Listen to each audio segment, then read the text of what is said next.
حضرت ابراہیم علیہ السلام اور آپ کا قوم کو دعوت دینا۔ اللہ تعالیٰ کے تمام پیغمبروں میں مقام اور مرتبے کی حیثیت سے دوسرے نمبر کے پیغمبر حضرت ابراہیم علیہ السلام ہیں۔ حضرت ابراہیم کی پیدائش عراق میں ہوئی۔ اس زمانے میں عراق کا بابل شہر بہت مشہور تھا۔ اسی بابل شہر میں آپ کی ولادت باسعادت ہوئی۔ وہ بابل شہر کے بعد ویران ہو گیا۔ ابھی کچھ وقت قبل اس کے کھنڈرات نکلے تھے۔ اللہ تعالیٰ نے حضرت ابراہیم علیہ السلام کو دین کی دعوت دینے کا حکم دیا۔ عراق کے لوگ آپ کے مخالف ہو گئے۔ وہاں کا بادشاہ خود کافر تھا اور لوگوں کے پاس کفر اور شرک کرواتا تھا۔ آپ کے ابا جان آزر اور آپ کی اماں دونوں پکے کافر تھے۔ حضرت ابراہیم علیہ السلام کے ابا آزر بت بنانے میں بہت ماہر تھے۔ حضرت ابراہیم نے جب اللہ تعالیٰ کی عبادت کی دعوت دی تو پورا عراق آپ کا مخالف ہو گیا۔ ماں باپ بھی آپ کے مخالف ہو گئے۔ عام طور پر یہی ہوتا ہے کہ کوئی بھی دین کا داعی دین کی بات لے کر اٹھتا ہے تو لوگ اس کے مخالف بن جاتے ہیں، لیکن داعی کو تکلیف اور مخالفت سے گھبرانا نہیں چاہیے، بلکہ دین کی دعوت جاری رکھنی چاہیے۔ دشمنوں نے حضرت ابراہیم علیہ السلام کو ستانا شروع کیا اور آپ کو ختم کر دینے کے پلان بنانے شروع کر دیے۔ آپ کے لیے بڑی خطرناک آگ جلائی گئی اور اس آگ میں حضرت ابراہیم علیہ السلام کو ڈالا گیا، لیکن اللہ سبحانہ و تقدس نے اس آگ میں حضرت ابراہیم علیہ السلام کی حفاظت فرمائی اور قرآن میں آیت نازل فرمائی، قُلْنَا يَا نَارُ كُونِي بَرْدًا وَسَلَامًا عَلَىٰ ابراہیم۔ ترجمہ: ہم نے حکم دیا کہ اے آگ تو ابراہیم علیہ السلام کے لیے ٹھنڈی اور سلامتی اور آرام والی بن جا۔ اللہ تعالیٰ نے آگ کو حکم دیا تو آگ حضرت ابراہیم علیہ السلام کے واسطے ٹھنڈی اور سلامتی والی بن گئی۔ اللہ تعالیٰ نے آگ میں حضرت ابراہیم علیہ السلام کی حفاظت فرمائی۔ اس کا واقعہ بہت لمبا ہے۔ اس آیات کا فائدہ: اگر کسی کو بخار آ جائے تو 31 مرتبہ یہ آیات کریمہ اول آخر 3 مرتبہ درود شریف پڑھ کر پانی میں دم کرے اور مریض کو پلا دیں، پھر دم کر دو تو انشاءاللہ اللہ اس کا بخار ختم کر دیں گے۔ گھر میں بچوں کو بخار آ جائے، بڑوں کو بخار آ جائے تو اس آیات کا عمل بہت فائدہ مند ہے۔ حضرت ابراہیم علیہ السلام اللہ کے حکم سے آگ میں بچ گئے، لیکن آپ نے عراق میں دین کی دعوت نہیں چھوڑی۔ بہت تکلیفیں مشقتیں کی، کوئی ایمان نہیں لایا، بلکہ لوگ آپ کے دشمن بن گئے۔ صرف 2 آدمی ایمان لائے، ایک مرد تھا اور ایک عورت تھی، حضرت ابراہیم علیہ السلام کے بھتیجے یا بھانجے۔ اس بھتیجے یا بھانجے کو اللہ تعالیٰ نے بعد میں نبی بنایا، جن کا نام حضرت لوط ہے، اور عورت ایمان لائی، وہ آپ علیہ السلام کی بیوی حضرت سارہ تھی۔ حضرت سارہ حضرت ابراہیم علیہ السلام کی برابر مدد کرتی تھی۔ اس سے یہ بات سمجھ آئی کہ ہمارے بہنوں کو چاہیے کہ دین کے کاموں میں اپنے شوہر کی مدد کر لیا کریں۔ حدیث پاک میں آتا ہے کہ ایک مسلمان کو چاہیے کہ وہ نیکی اور بھلائی کے کام میں دوسرے مسلمان بھائی کی مدد کرے۔ قرآن میں بھی اللہ تعالیٰ نے ہم کو حکم دیا ہے، وَتَعَاوَنُوا عَلَى الْبِرِّ وَالتَّقْوَىٰ وَلَا تَعَاوَنُوا عَلَى الْإِثْمِ وَالْعُدْوَانِ وَاتَّقُوا اللَّهَ إِنَّ اللَّهَ شَدِيدُ الْعِقَابِ۔ ترجمہ: اور تم نیکی اور تقویٰ کے کام میں ایک دوسرے کی مدد کیا کرو، اور گناہ اور ظلم کے کام میں تم ایک دوسرے کی مدد مت کرو، اور تم اللہ تعالیٰ سے ڈرو، یقیناً اللہ تعالیٰ کا عذاب بڑا سخت ہے۔ حضرت سارہ وہ عظیم الشان عورت ہے، وہ بڑی نیک عورت ہیں کہ جس نے پوری گندے ماحول میں اپنے شوہر کی مدد کی، خود بھی ایمان لائی، ایمان پر مضبوط رہیں اور حضرت ابراہیم علیہ السلام کی مدد کرتی رہیں۔ انسان کو جب گھر والوں کی طرف سے دین کا کام میں مدد ملتی ہے تو بہت آسانی ہو جاتی ہے۔ اب اللہ کا حکم آیا، ابراہیم یہ عراق کے لوگ ایمان نہیں لاتے، مسلمان نہیں ہوتے، تو تم عراق چھوڑ کر چلے جاؤ، یہاں سے ہجرت کرو۔ حضرت ابراہیم نے اللہ کے حکم سے ہجرت کرنے کا ارادہ فرمایا۔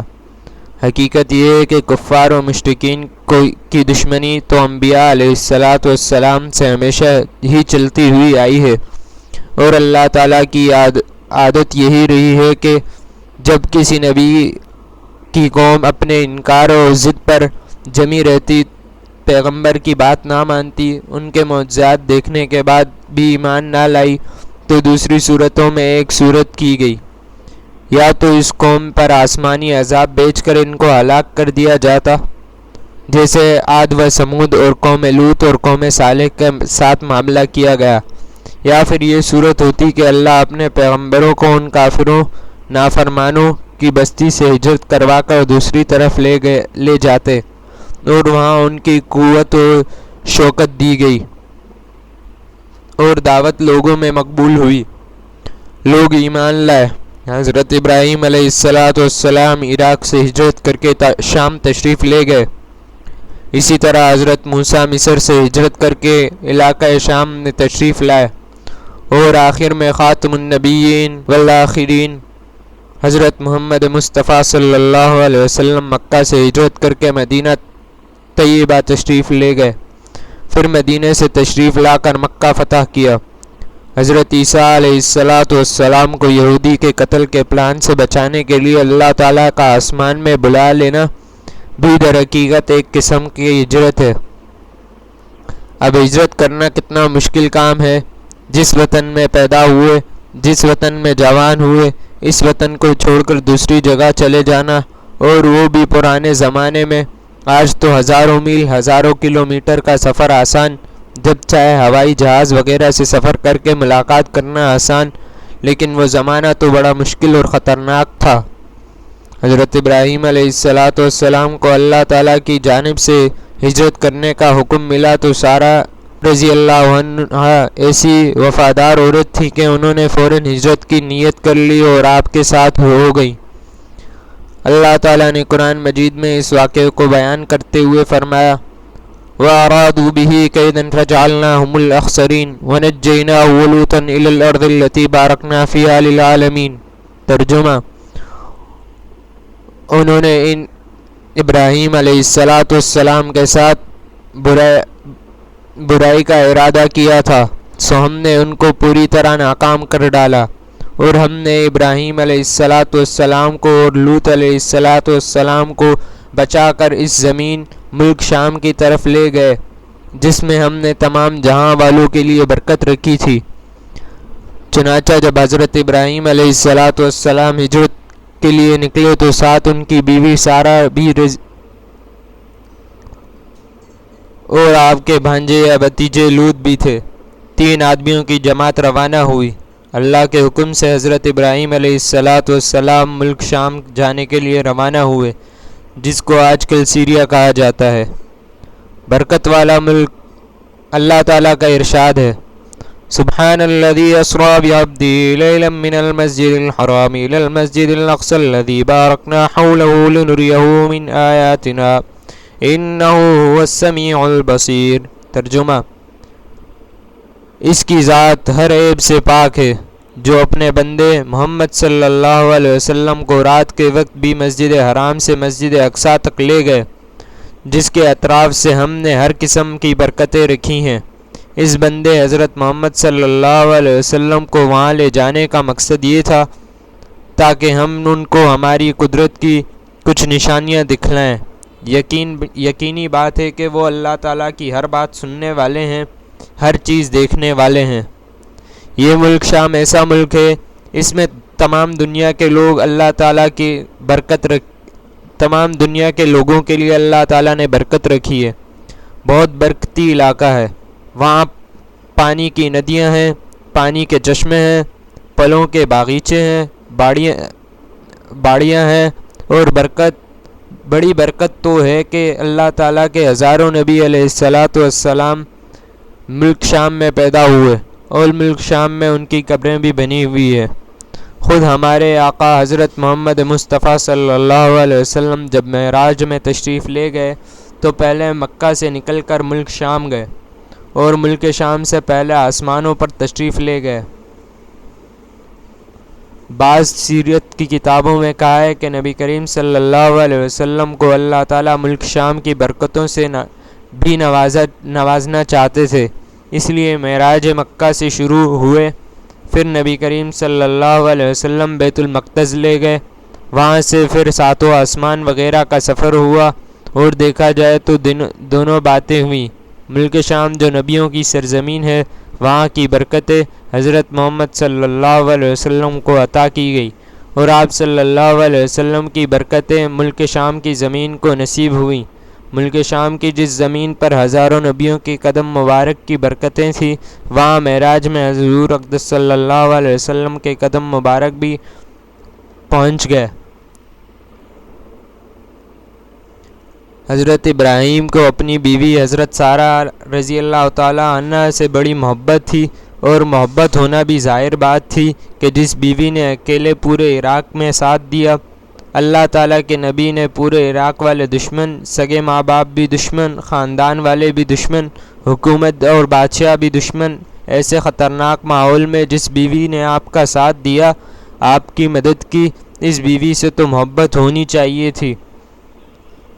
دوسری بات یہ کہ حضرت سارہ رضی اللہ تعالیٰ عنہ نے مدد کی اور ایمان بھی لائی، اور ایمان کی برکت سے حضرت ابراہیم کو اپنی بیوی سے محبت زیادہ ہو گئی۔